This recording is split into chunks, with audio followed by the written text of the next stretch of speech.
Welcome, in front of me is a Motorola One Action, and today I will show you how to capture a screenshot on the device.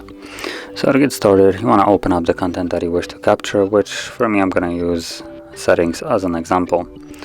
And once it's open, the first way to do it is by holding power key and volume down.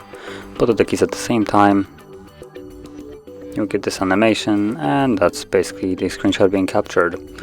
And the other way of doing it is by holding a power key and selecting screenshot right here. A little bit less convenient, but does the same job. And both of the screenshots that I have captured can be found in the photo gallery. So basically any screenshot that you capture gets saved to your photos. And let's keep it off. There we go. So you can see screenshots, and once you go in here you have the two screenshots.